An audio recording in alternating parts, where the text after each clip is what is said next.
There is absolutely nothing wrong with the blooms of my Cattleya cernua, but I thought you would enjoy seeing this darling miniature in bloom as I talk about a brief outline of the content of this video, which is, I want to show you what you can expect if your orchid is coming into bloom while light requirements and, to a degree, temperature levels are not ideal for the orchid that is coming into bloom, even though the examples in this video grew their growths during a time of year when all conditions were ideal. They had excellent light exposure as well as perfect temperatures, and you would think the new growth, having grown in ideal conditions, would have stored up enough energy to sustain the blooming. Well, that is not always the case, as you will see in the following examples. It is important to note that the symptoms can also be caused by other factors, such as incorrect watering or lower fertilizer concentrations. However, if you were under the assumption that your orchid was getting enough light, and well, it did bloom, right? But something is up with your blooms, then the examples I want to quickly show you here will give you the heads up that in future your orchid needs higher light levels in order to bloom properly the next time around. Even if you are in the fortunate position of using supplemental lights, the location of your orchid may not be ideal for maximum light exposure, and with that, take a moment to check the height of your lights.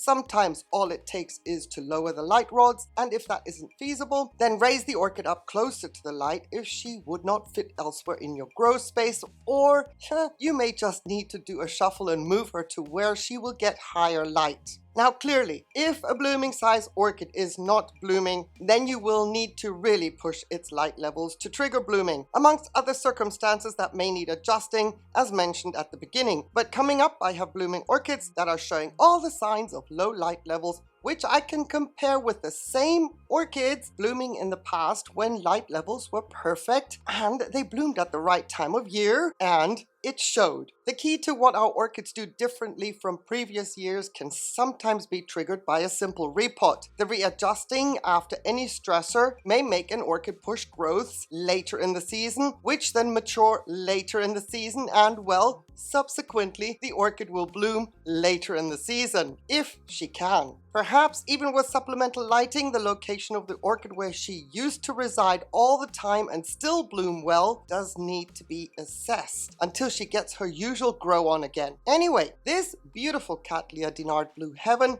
has finally bloomed again after taking a break in 2023 because she had a root ball cleanup, a repot, and was given a much larger pot than her previous one. She needed a whole year and then some to adjust to the new pot and expand her root system. Despite having grown 3 new growths in 2024, woohoo, right? It took her quite some time to grow them, and with that, the summer months went to fall, and well, this orchid should not be blooming for me in December. Her standard bloom period is October, but as her growths were delayed throughout the year, this is where we are at. And with that, you can see that the sepals are nowhere to be found, or are they? They're there, but compared to the 22 blooming, with sepals that are long, upright, and proud, and they frame the petals beautifully, completing the look of the blooms with the correct proportions, low light levels did not allow the orchid to fully develop the structures of the blooms, as the energy was not there to support their development. Also, you will see a color break in the lip, and that can happen. For me, that is due to the fact that it took a very long time for the blooms to push through the sheath until I peeled it away and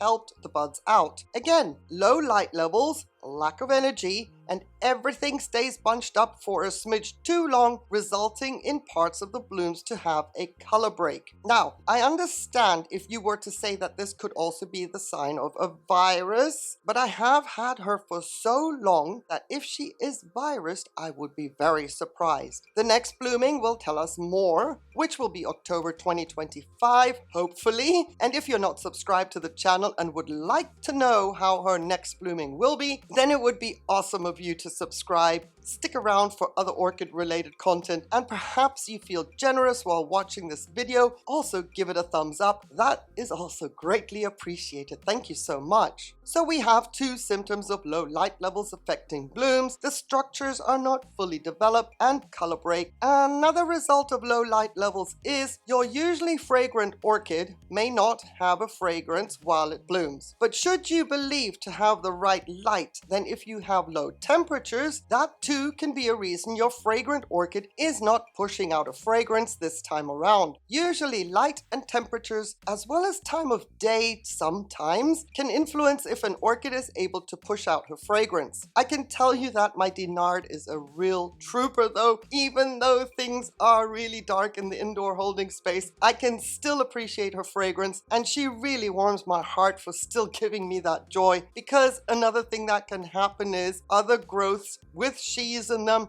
that under normal conditions would bloom, they will not have the energy to bloom if the orchid is not given the high light that she needs. There will come a time when too little light is going to be enough to weaken the orchid, and she will abort any further blooms just to conserve energy. You see, what happens is, when conditions are not at least 70% to the orchid's liking, then fertilizer levels need to be reduced to match the inadequate conditions so as to avoid salt buildup in the pot. The inadequate conditions will also cause the orchid to slow down, and this is definitely the case in orchids that are considered continuous growers. Those that only take a rest of maybe 2 months between blooming before the next eye slowly starts to swell. Those types of orchids will slow down in less than ideal conditions to counteract the stress as a form of self-preservation. So now that we have reduced fertilizer because that would be the right thing to do, we have a domino effect of what can happen to a spike that is supposed to hold the blooms above the canopy of the leaves. That spike will also be shorter. Low light levels prevents the orchid from photosynthesizing, reducing the way by which the orchid creates energy for itself.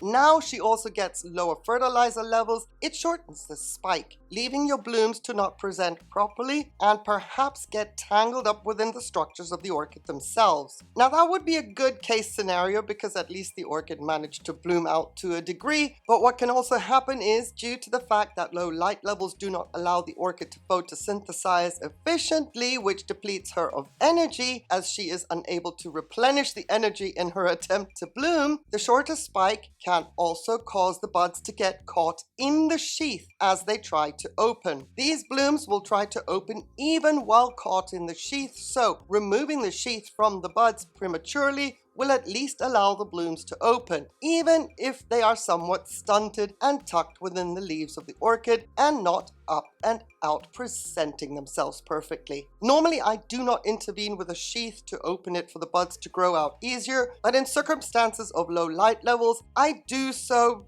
that I can help out and then hope to at least get to see some color. And if everything grows shorter, takes longer to grow, the end result will also be smaller blooms. And while my Dinard has the most stunning colors, still, no matter the light levels, an example of an orchid blooming at the right time of year with growth that grew during ideal conditions is my Cattlyanthus Xiangyu Gold Coast. Images of the blooming that you see here are of that first spike, and now we compare those to the two other growths that are currently in bloom and check out the difference in the vibrancy of the colors of the blooms.